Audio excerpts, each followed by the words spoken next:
20년 믿은 격리부장, 회사 돈 12억 증발. 안녕하세요, 버딩미. 당신이 판사라면? 입니다. 오늘은 정말 충격적인 사건을 가져왔습니다. 20년을 가족처럼 믿었던 격리부장이 회사 돈 12억 3,500만 원을 빼돌린 횡령 사건인데요. 그런데 이 사건에는 반전이 있습니다. 그 돈을 받아 쓴 남편은 난 몰랐다고 주장하거든요. 여러분, 정말 몰랐을까요? 아니면 알면서도 눈을 감은 걸까요? 2002년 3월 49살 박철수 씨는 꿈을 품고 사업을 시작했습니다. 친구 5명과 함께 인테리어 자재 유통회사 드림 인테리어를 설립한 거죠. 회사 이름처럼 정말 꿈으로 가득했던 출발이었어요. 그리고 그 해 한 사람이 입사합니다. 바로 47살 김미정 씨였습니다. 성실하고 꼼꼼한 성격으로 격리 업무를 맡게 된 그녀를 박철수 씨는 친동생처럼 아꼈다고 해요. 김미정 씨 결혼식 줄에도 직접 섰고 아이들 돌잔치에도 빠짐없이 참석했을 정도였으니까요. 세월이 흘러 20년이 지났습니다.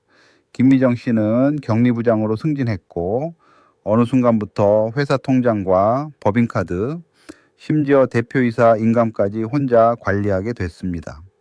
박철수 씨는 그녀를 완전히 믿었기에 통장 장어조차 거의 확인하지 않았죠. 그런데 2021년 11월 23일 오후 2시 박철수 씨의 핸드폰이 울렸습니다. 거래은행 여신팀장이었어요. 대표님, 회사 계좌에서 매월 큰 금액이 인출되는데 확인하셨습니까? 순간 머릿속이 하얘졌다고 합니다. 급히 은행으로 달려간 박철수 씨가 마주한 현실은 너무나 충격적이었어요. 2017년 1월부터 2021년 11월까지 4년 11개월 동안 회사 계좌에서 총 427차례에 걸쳐 12억 3,500만 원이 빠져나간 겁니다. 월 평균으로 따지면 2,500만 원씩이요. 김미정 씨는 법인카드로 명품 가방을 사고 자신의 계좌로 수천만 원씩 이체했으며 남편 사업 자금으로도 사용했습니다. 박철수 씨가 즉시 김미정 씨를 불렀지만 그녀는 이미 사표를 내고 잠적한 뒤였습니다. 수사가 시작되면서 더 큰 충격이 기다리고 있었어요. 횡령한 돈으로 강남 논현동에 3억 2천만 원짜리 오피스텔을 구매했고 50살 남편 이창호 씨의 빚 4억 원을 갚았으며 자녀 유학비로 2억 원을 송금한 사실이 밝혀진 겁니다. 그리고 남편 이창호 씨, 그는 아내가 돈을 어디서 구했는지 의심하면서도 묵인했다는 정황이 포착됩니다. 2022년 2월 14일 박철수 씨는 김미정 씨와 이창호 씨를 상대로 12억 3,500만 원의 손해배상 청구 소송을 제기합니다. 자, 이 사건의 핵심은 바로 이겁니다. 김미정 씨가 횡령을 했다는 것, 이건 형사 재판에서 이미 징역 4년 판결로 확정됐습니다. 이건 논쟁의 여지가 없어요. 문제는 남편 이창호 씨입니다. 그가 아내의 횡령을 알면서도 돈을 받아 썼다면 공동 불법 행위, 쉽게 말해 같이 나쁜 짓을 한 공범으로 봐야 하는지가 핵심 쟁점입니다. 이게 왜 중요하냐고요? 만약 이창호 씨가 공동 불법 행위자로 인정되면 아내와 함께 12억 3,500만 원 전액을 갚을 책임이 생기거든요. 우리 일상에서도 배우자가 문제를 일으켰을 때 내가 몰랐다면 책임이 없는지 정말 중요한 문제 아닌가요? 먼저 박철수 씨 측 원고의 입장을 들어볼게요. 이창호 씨는 단순히 모른 척한 게 아닙니다. 직접 돈을 받아 자기 빚을 갚고 사업에 썼어요. 22년 6월 한 달 동안만 4차례에 걸쳐 8천만 원을 받았는데 어떻게 출처를 몰랐다고 할 수 있습니까? 그것도 결정적인 증거가 있습니다. 카카오톡 대화입니다. 이창호 씨가 이번 달도 2천 보내줄 수 있어? 라고 요청하자 김미정 씨가 회사 자금 좀 써야 할 것 같아 라고 답했어요. 이창호 씨는 괜찮은 거 맞아? 라고 물었고요. 알고 있었던 거 아닙니까? 반면 이창호 씨 측 피고의 입장도 들어야 공정하겠죠. 저는 아내가 투자로 번 돈이라고 들었을 뿐입니다. 부부 사이에 금전 거래가 있다고 해서 일일이 출처를 확인할 의무가 어디 있습니까? 카카오톡에서 회사 자금이라는 표현도 아내가 회사에서 빌려오는 것으로 이해했을 뿐이에요. 횡령이라는 불법 행위를 인식한 적이 없습니다.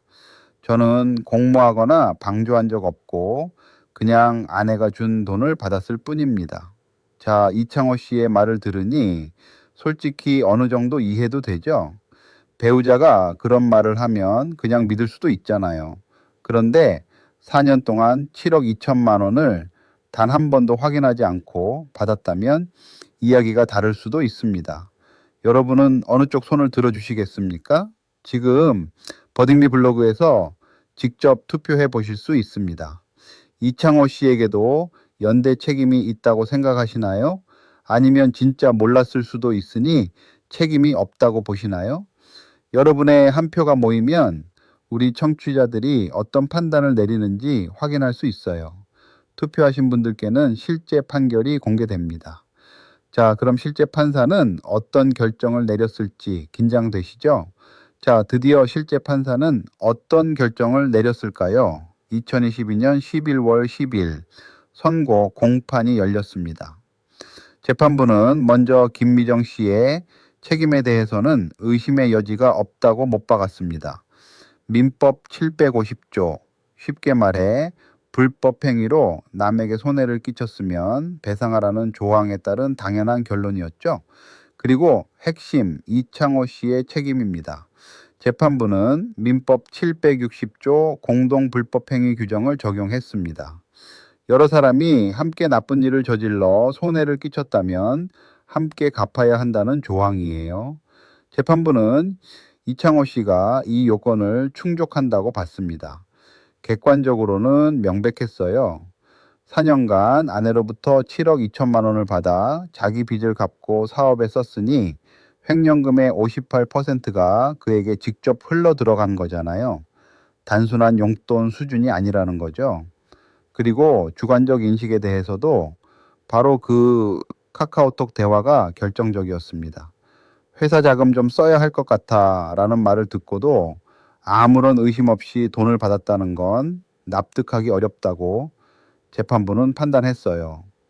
또한 4년간 단 한 번도 차용증도 없이 이자도 없이 상환도 없이 받아왔다는 점도 그냥 빌려오는 줄 알았다는 주장을 무너뜨렸습니다. 결론적으로 재판부는 이창호 씨가 아내의 행위가 부정한 것임을 최소한 미필적으로, 즉 어렴풋이나마 인식하면서도 자신의 경제적 이익을 위해 묵인하고 방조했다고 판시했습니다. 최종 판결은 김미정 씨와 이창호 씨가 연대하여 함께 원고에게 12억 3,500만 원 및 소장 부본 송달일 다음 날부터 다 갚는 날까지 연 12%의 지연손해금을 지급하라는 것이었습니다.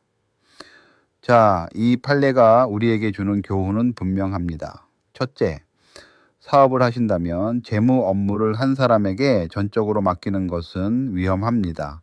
아무리 오래 믿은 직원이라도 정기적인 내부 감사와 통장 확인은 필수예요. 신뢰와 검증은 함께 가야 합니다. 둘째, 배우자나 가족이 출처가 불분명한 큰 돈을 가져다 준다면 반드시 확인해야 합니다. 이번 판례에서 보셨듯이 몰랐다는 항변은 법정에서 통하지 않을 수 있어요. 특히 카카오톡 같은 메시지 기록은 법정에서 강력한 증거가 된다는 점 꼭 기억하세요. 셋째, 만약 비슷한 피해를 입으셨다면 즉시 형사, 고소와 함께 민사 손해배상 청구를 병행하는 것이 중요합니다. 알아두면 반드시 도움이 됩니다. 당신이라면 어떤 판결을 내리셨을까요? 이창호 씨에게도 연대 책임을 물었을까요?